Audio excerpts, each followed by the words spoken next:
বহু বছর আগের কথা। এক গভীর অরণ্যের ধারে ছিল একটি ছোট্ট কুটির। সেখানে বাস করত একটি বৃদ্ধা বাদর আর তার 7টি ছানা। প্রতিটি মা যেমন তার সন্তানকে ভালোবাসে, সেরকমই বাদর মা প্রাণ দিয়ে ভালোবাসতো তার ছানাগুলিকে। কিন্তু সেই অরণ্যেই থাকতো এক হাড় গিলে ডাইনি, যে শুধু বাচ্চাদের খেয়ে বেঁচে থাকতো। বাছারা, আমাকে আজ বনে যেতে হবে। খাবার আনতে না গেলে আমরা দিন কাটাবো কেমন করে? কিন্তু মা, সেই ডাইনির কথা তুমি তো জানো, সে তো এই এলাকাতেই ঘুরে বেড়ায়। এই জন্যই তোদেরকে কিছু কথা বলে যাচ্ছি। বাছারা শোন, সাবধানে থাকবি সবাই। আমি বাড়ি না ফেরা পর্যন্ত কেউ যেন দরজা না খোলে। বিশেষ করে সবুজ হাড় গিলে ডাইনিকে কখনোই ঢুকতে দিবি না। ঢুকতে পারলে তোদের সবাইকে সে তট করে গিলে ফেলবে। সেই শয়তানি খুবই চতুর, রূপ বদলে আসে প্রায়, কিন্তু তার একটা চিহ্ন আছে। সবুজ হাড়ের কঙ্কাল শরীর আর ভয়ঙ্কর হিরে গলা। এই দুটো দেখলেই তোরা চিনতে পারবি। মা, আমরা খুব সাবধানে থাকবো, তুমি নিশ্চিন্তে যাও। ছানাদের মাথায় হাত বুলিয়ে বাদর মা বনের দিকে রওনা করলো। কিন্তু সে জানতো না, গাছের আড়াল থেকে একজোড়া জ্বলন্ত লাল চোখ তাকে দেখছিল। সবুজ হাড় গিলে ডাইনি অনেক দিন ধরেই এই 7 বাদর ছানার ওপর নজর রাখছিল। আর আজ বাদর মা বাড়ি ছেড়ে যাওয়া মাত্র সে গভীর হাসি হাসলো। কি সুন্দর 7 বাঁদর ছানা! এতদিন পর আমার ভোজের সময় এসেছে। বাদর মা চলে যাওয়ার কিছুক্ষণ পরেই কুটিরের দরজায় কেউ মৃদু টোকা দিল। অপরিচিত ভারী পায়ের শব্দ শুনে ছানাগুলো কাঁপতে লাগলো। বাছারা, দরজা খোল। আমি তোদের মা বন থেকে সবার জন্য সুন্দর উপহার এনেছি। আমরা আমরা দরজা খুলবো না। মায়ের গলা এমন হেরে নয়, তুমি আমাদের মা হতে পারো না। কি? তোদের তোদের দেখে নেব। শয়তানগুলো আমার গলা শুনে বুঝতে পেরেছে যে আমি ওদের মা নই। ডাইনি ক্ষুব্ধ হয়ে দ্রুত বনের দিকে চলে গেল। কিছুক্ষণের মধ্যেই সে গভীর বনে গিয়ে একটি গাছের থেকে একটি মৌমাছির মধুর চাক পারল এবং তার থেকে মধু খেতে লাগলো। সুন্দর গলা, মিষ্টি স্বর, বাদুর ছানা মোর খাদ্য। রূপ বদলে গলা বদলে ওদের করবো আহার্য। মধু খাওয়াতে ডাইনির হেরে গলা পরিবর্তিত হয়ে গেল একটি মিষ্টি সুন্দর কণ্ঠে। তার হাসিতে চারিদিক কাঁপিয়ে সে আবার রওনা দিল বাঁদর ছানাদের কুটিরের দিকে। বাছারা, দরজা খোল। আমি তোদের মা বন থেকে সবার জন্য সুন্দর উপহার এনেছি। এ তো সত্যি মায়ের গলা বলে মনে হচ্ছে। কিন্তু মা বলেছিল ডাইনির সবুজ হাড়ের শরীর রয়েছে, জানলা দিয়ে একবার দেখে নি। ছোট্ট বাদর ছানাটি দৌড়ে জানলার কাছে গেল। জানলা দিয়ে ডাইনির শরীরের কিছুটা অংশ দেখা যাচ্ছিল। সে দেখতে পেল একটি কঙ্কাল হাড়ের শরীর। এটা দেখে সে বুঝতে পারল এটি তাদের মা নয়, বরঞ্চ সেই হাড় গিলে ডাইনি। দরজা খুলো না, এটা সেই ডাইনি। মায়ের মতো গলা করছে, কিন্তু এটা সত্যিকারের ডাইনি। তোমাকে দরজা খুলে দিচ্ছি না। তোমার গলা যতই মিষ্টি হোক, তোমার সবুজ হাড়ের শরীর দেখতে পাচ্ছি। তুমি আমাদের মা নও, তুমি সেই সবুজ হাড় গিলে ডাইনি। এবারেও ব্যর্থ হয়ে ডাইনি ক্রোধে কাঁপতে লাগলো। আজ না হোক কাল আমি তোদের সবাইকে খেয়ে ফেলবই। আমার নাম হাড় গিলে ডাইনি, তোদের দেখে নেব। দিনের আলো ম্লান হতে থাকলো, সূর্য ধীরে ধীরে অস্ত গেল। বাদর ছানারা উদ্বিগ্ন মনে বসে রইল, মায়ের জন্য অপেক্ষা করতে লাগলো। এত সহজে হার মানবো না, নতুন কৌশল চাই। আমার সবুজ হাড়ের পা লুকোতেই হবে। গ্রামে গিয়ে রুটিওয়ালা আর জাঁতাওয়ালার সাহায্য নেব। হ্যাঁ, কে আপনি? আমি বনের হাড় গিলে ডাইনি।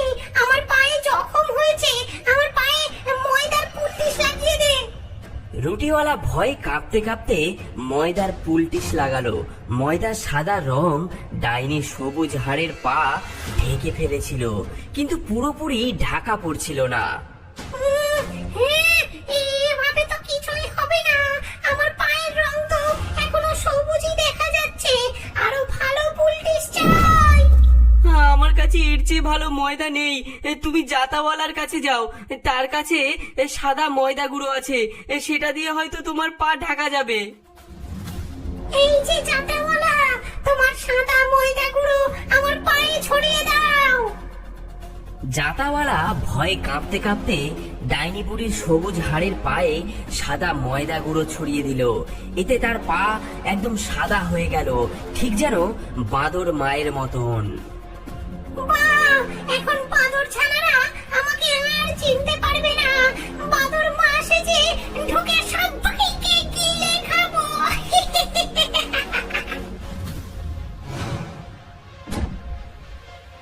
বাছারা, দরজা খোল।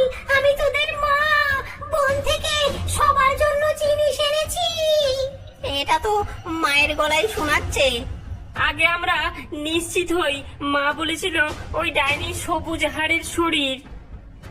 আগে তোমার পাটা দেখাও, তবেই বুঝবো তুমি আমাদের মা কিনা। ডাইনি জানালার কাছে তার পা রাখলো। বানর ছানারা দেখলো পা সত্যি সাদা। তারা ভাবলো এটাই তাদের মা, তাই তারা দরজা খুলে দিল।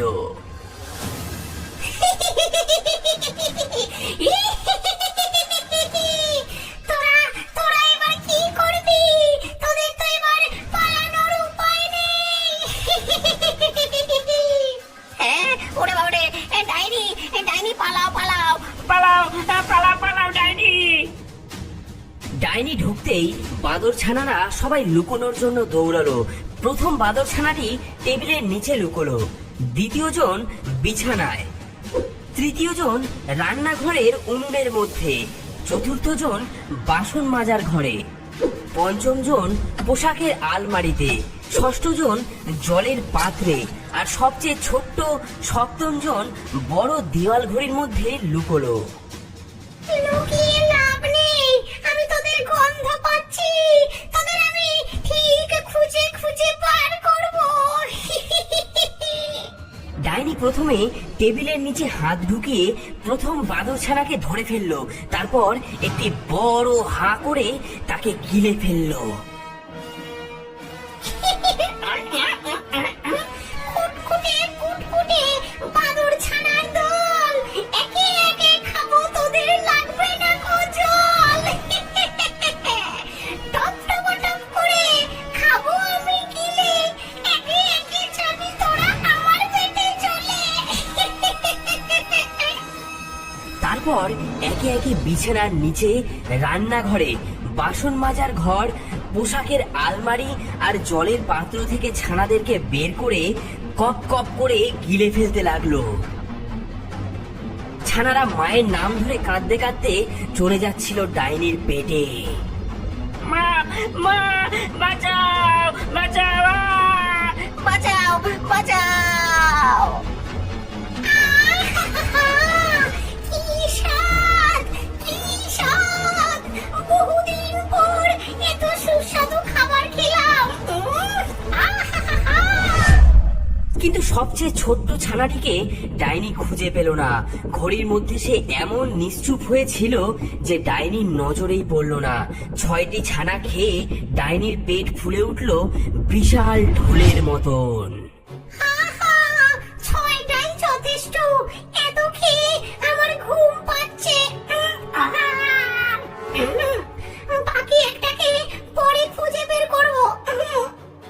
ডাইনি ভরা পেট নিয়ে হেলতে দুলতে বাড়ি থেকে বেরিয়ে কুটিরের পাশের গাছতলায় গিয়ে শুয়ে পড়ল।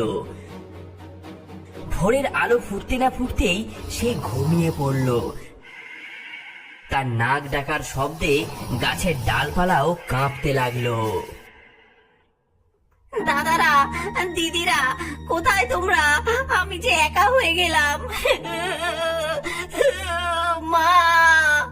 ঠিক তখনই দূর থেকে পায়ের শব্দ শোনা গেল। বনের মধ্যে দিয়ে বাদরমা ফিরছিল ঝুড়ি ভর্তি ফল নিয়ে। কুটিরের দরজা ভাঙা দেখে সে দৌড়ে এলো। বাছারা, বাছারা, কোথায় কোথায় তোরা? আমি ফিরে এসেছি, তোরা কোথায়? মা! মা!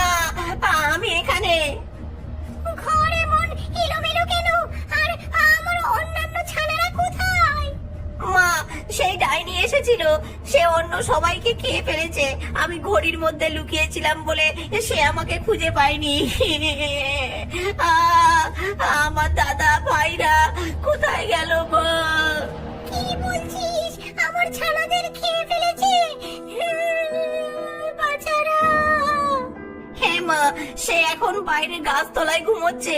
তার পেট ফুলে ঢোলের মতো হয়ে গেছে, দেখো। বাদরমার চোখে আগুন জ্বলে উঠল। প্রথমে অবিশ্বাসে, তারপর শোকে, আর সবশেষে প্রতিশোধের আগুনে। চল চল, দেখি সেই ডাইনিকে। আমার ছানাদের আমি ফিরিয়ে আনবই। বাদরমা ছোট্ট ছানাটিকে নিয়ে চুপি চুপি কুটির থেকে বেরিয়ে গাছতলার দিকে চলল।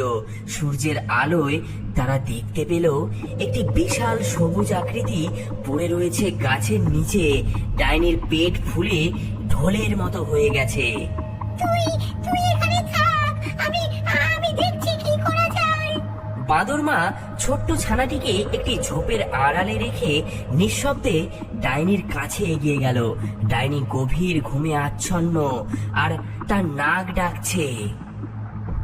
এটা দেখে বাদরমা বাড়ি থেকে কাঁচি, ছুঁচ আর সুতো নিয়ে এলো। আমার আমার ছানাদেরকে ফিরে পেতেই হবে। এই কাঁচি দিয়ে আমি ডাইনির পেট কেটে তাদের বার করে আনবো। শোকে দুঃখে বাঁদরমা ডাইনির পেট কাটতে লাগলো।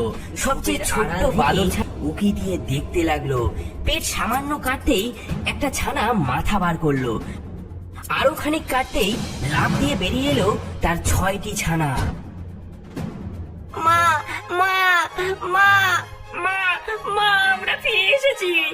আমার বাছারা, তোমরা বেঁচে আছো? ছানাগুলো মরেনি, কারণ পেটুক ডাইনি তাদের চিবিয়ে না খেয়ে আস্ত গিলে ফেলেছিল। ছানারা সবাই আবার ফিরে এসে দারুণ খুশি। তাদের মাকে তারা জড়িয়ে ধরলো। তারপর মনের ফুর্তিতে তারা লাফাতে লাগলো। দাদারা, দিদিরা, তোমরা ফিরে এসেছো? হ্যাঁ, আমরা হ্যাঁ, ফিরে এসেছি। আমরা ফিরে এসেছি। থাম বাছারা, এখনো বিপদ শেষ হয়নি। ডাইনি জেগে উঠলে তোদের আবার খেয়ে ফেলবে। আমাদের আমাদের এখন ওকে ঠিক করতে হবে। মা, এখন আমরা কি করব? ডাইনি তো খুব শক্তিশালী। তোরা ছুটতে গিয়ে যত পারিস নুড়ি কুড়িয়ে আন। শয়তানিটা ঘুমিয়ে থাকতে থাকতে তার রাক্ষসে পেটটা আমি নুড়ি বোঝাই করে ফেলবো। বাদর ছানারা চটপট নদীর ধার থেকে নুড়ি কুড়িয়ে আনতে লাগলো। ছোট বড় সব ধরনের পাথরের টুকরো, এক হাতে দু হাতে, কেউ বা লেজের সাহায্যে নুড়ি বয়ে আনতে লাগলো। বাদরমা নুড়িগুলো নিয়ে ধীরে ধীরে ডাইনির কাটা পেটের ভেতরে ঢুকিয়ে দিতে লাগলো। আরো আরো নুড়ি নিয়ে আন। যত বেশি বোঝাই হবে ততই ভালো। ছানারা আরো নুড়ি নিয়ে এলো। ছোট ছোট নুড়ি, বড় বড় নুড়ি, সবাই মিলে ডাইনির পেট ভরে ফেললো। তারপর বাদরমা তাড়াতাড়ি সেটা সেলাই করে দিল। ডাইনি একবারও নড়লও না, চললও না। কোনো দিকেই তার আর হুঁশ নেই। এইবার ঠিক আছে। চল চল, আমরা দূরে গিয়ে লুকিয়ে দেখি কি হয়। কিছুক্ষণ পরে সূর্যের তাপে ডাইনির ঘুম ভাঙলো। সে অলসভাবে হাই তুলল। পেটে ভারী বোঝা নিয়ে পায়ে ভর দিয়ে কোনো রকমে সে দাঁড়ালো। ডাইনি তখন বুঝতে পারেনি যে তার পেটে ছানার বদলে নুড়ি ভরা হয়েছে। উফ, বাদর ছানাগুলো আমার পেটে টিপ টিপ করছে। এত খাবার খেয়েছি, এখন ভীষণ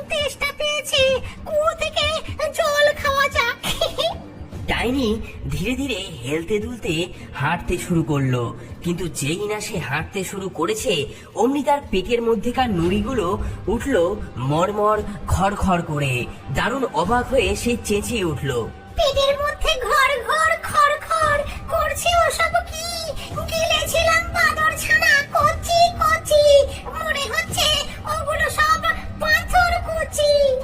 বাদর মা আর তার ছানারা গাছের আড়াল থেকে হাসি চেপে দেখতে লাগলো। ডাইনি বেশ কষ্টে হাঁটতে হাঁটতে কুয়োর কাছে এসে পৌঁছলো। তার গলা শুকিয়ে কাঠ হয়ে গেছে। সে ভাবলো জল খেলে নিশ্চয়ই ভালো লাগবে।